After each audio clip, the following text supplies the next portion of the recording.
أعوذ بالله من الشيطان الرجيم بسم الله الرحمن الرحيم قل اهبطوا منها جميعا فإما يأتينكم مني هدى فمن تبع هدايا فلا خوف عليهم ولا هم يحزنون والذين كفروا وكذبوا بآياتنا أولئك أصحاب النار هم فيها خالدون۔ اب جو حضرت آدم سے متعلق آیات تھی، یہ آیت ان تمام آیات کا نچوڑ جو ہے وہ نکال رہی ہے کہ اب ایک نیا سلسلہ شروع ہو رہا ہے، اس کا نتیجہ بتا رہی ہے یہ آیت کہ حضرت آدم کو خداوند تعالیٰ نے جنت سے نکال دیا۔ اب اس میں بحث نہیں ہے کہ جنت کہاں تھا اور اس جنت میں جس جنت میں ہم جائیں گے اس میں کیا فرق ہے۔ بات اس سے آگے چلتی ہے، وہ یہ ہے کہ جب ان کو وہاں سے نکالا تو اب خدا نے ان کو کچھ آرڈر دیے ہیں، کچھ احکام ان کے لیے جاری کیے ہیں اور ان کو کچھ راستہ بتایا ہے کہ فَقُلْنَا اهْبِطُوا مِنْهَا جَمِيعًا، پھر ہم نے ان سے کہا کہ تم سارے کے سارے جو ہے اتر جاؤ زمین میں، فَإِمَّا يَأْتِيَنَّكُم مِّنِّي هُدًى، اور جب تم جو ہے وہ اتر جاؤ گے زمین میں تو ہماری طرف سے تمہارے پاس ہدایت آئے گی، یعنی احکام آئیں گے، واجبات کا حکم آئے گا، محرمات کے احکام آئیں گے، مستحب کا بتایا جائے گا، شریعت کا بتایا جائے گا، کون سی چیز حلال ہے، کون سی چیز حرام ہے، کون سی چیز کرنی تمہارے لیے ضروری ہے، کون سی چیز سے تمہیں منع کیا گیا۔ فَمَن تَبِعَ هُدَايَ، اور جس نے نہ احکام کو فالو کیا، فَلَا خَوْفٌ عَلَيْهِمْ وَلَا هُمْ يَحْزَنُونَ، اس کو نہ خوف ہوگا نہ پریشانی ہوگی۔ خوف اور پریشانی کس چیز کی؟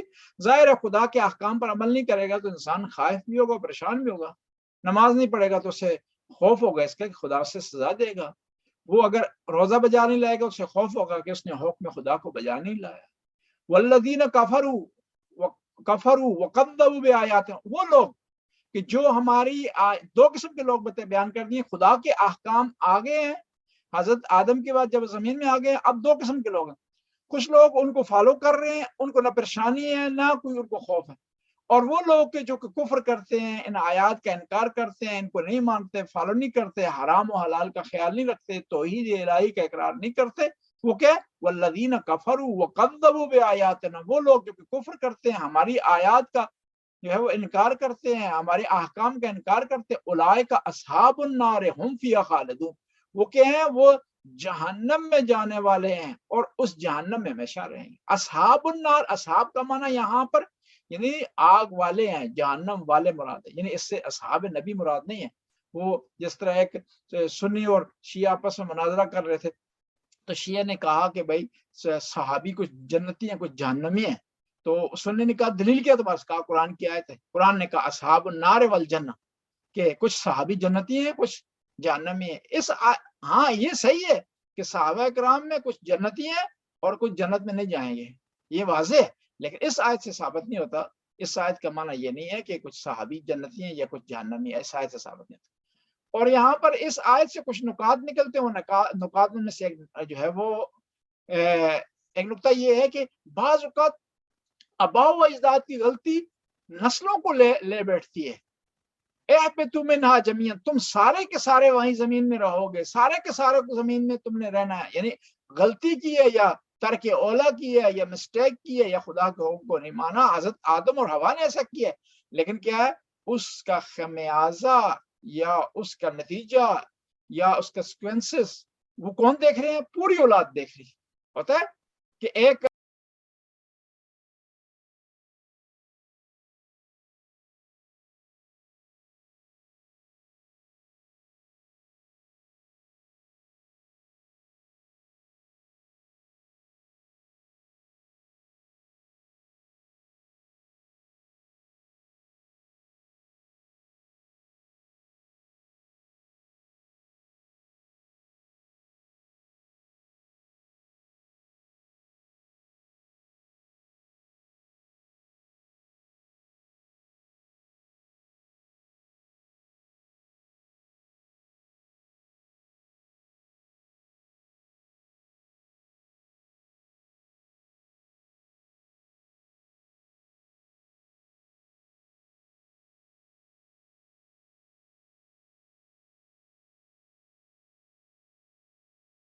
سے کسی کو جو ہے وہ ہمیشہ کے لیے دور نہیں رکھنا چاہیے ایک غلطی کی بنیاد پر۔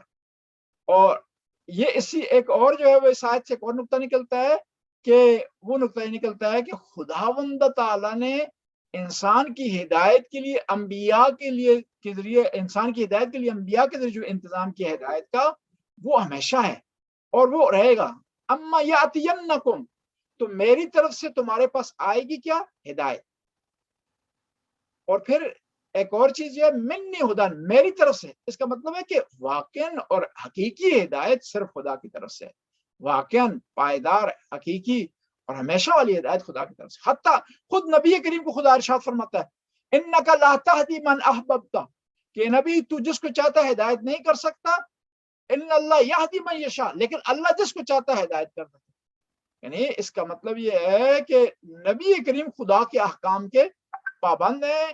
نبی کریم کو وہی علم حاصل ہے، وہی ہدایت کا سلسلہ حاصل ہے جو خدا نے دیا ہے، اور علی الاطلاق اور ایبسلیوٹلی ہدایت جو ہے صرف خداوند تعالیٰ کے پاس ہے.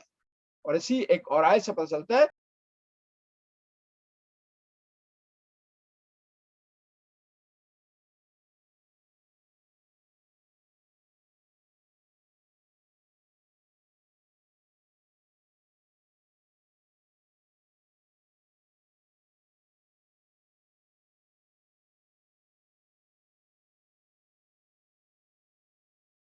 میں یہ کہوں گا کہ شریعت کو فالو کرنا آسان ہے اور شریعت کے بغیر رہنا مشکل ہے. کیوں کہ آپ جو ہے وہ